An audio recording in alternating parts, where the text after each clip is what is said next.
Sadly, we've already lost a lot of the snow. The snowpack is disappearing fast. This is the scene in Bangor. Yep, nothing around them. Nothing around Mr. Bunyan. 47 degrees in the Queen City. It's mild in a lot of communities already. 46 in Portland, 52 Bar Harbor. Now, there are some chillier spots off to the north and west. Lewiston, Freiburg in the mid-30s. This is probably where those 1-hour delays are coming from. As rain starts to fall, you're getting more glazes on top of some of that ice that was kind of crusty. So probably a little bit of salt's going out in some of these communities. While that warm air flows over that snowpack, we're getting some dense fog. Waterville, Augusta, Lewiston, Freiburg, Sanford.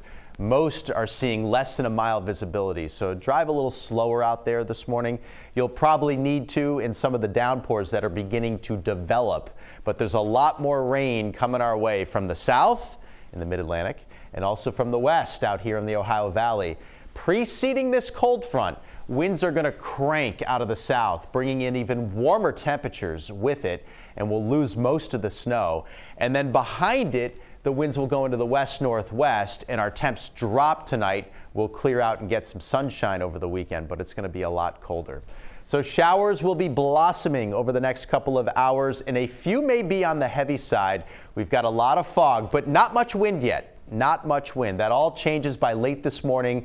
Midday, that wind will be cranking, as I mentioned. It'll be ramping up with gusts of as high as 50 or even 60 miles per hour out of the south. And at this point, we have steady rain and downpours. Driving around will be a lot slower.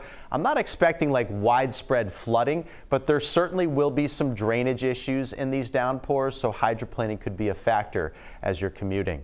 During the afternoon and early evening, we're going to get the squall line, the front, to come through. Downpours and perhaps even a rumble of thunder. The wind peaks within this time frame as well. That's our window for power outages.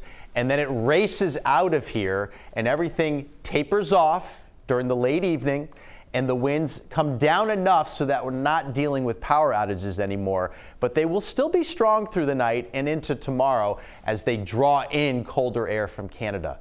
The window for outages is about 3 or 4 hours wide or long, and it starts at about 10, 11 o'clock over southern and western Maine and ends at about 3 or 4 o'clock in the afternoon. And then it works across the state.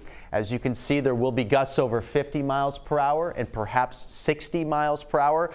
The threat for power outages is over by about 7 or 8 as the front clears the Maine-Canadian border, but again, bringing in some colder air. I do not expect a flash freeze tonight. While our temperatures drop, they won't get down to 32 until overnight. So that'll give that west-northwest wind an opportunity to dry a lot of the road surfaces up, but not all surfaces. Tomorrow morning, there will be some patchy black ice, so beware. That first step could be slippery. We'll get sunshine tomorrow, but we're only climbing into the mid-30s. A small chance for snow showers on Sunday. This front is mainly dry, but it does bring in a bigger wave of cold. This one will be a little more intense than the one coming in this weekend. Highs in the 20s on Monday, 20s on Tuesday, when we could see some more light snow. Marine forecast, storm warnings are up. Seas 10 to 15 feet and winds gusting out of the south to 55 knots. It's going to be a little wild for a few hours midday and during the afternoon today. We'll see windswept rain, highs 50 to 55. Tomorrow it's sunny, but only in the 30s. 30s again on Sunday with the chance for some snow showers. Monday's a really cold day in the 20s with some wind, but we do have the sun. On Tuesday, clouds increase. Good chance for some light snow in the afternoon. I can't rule out a few inches at this point either.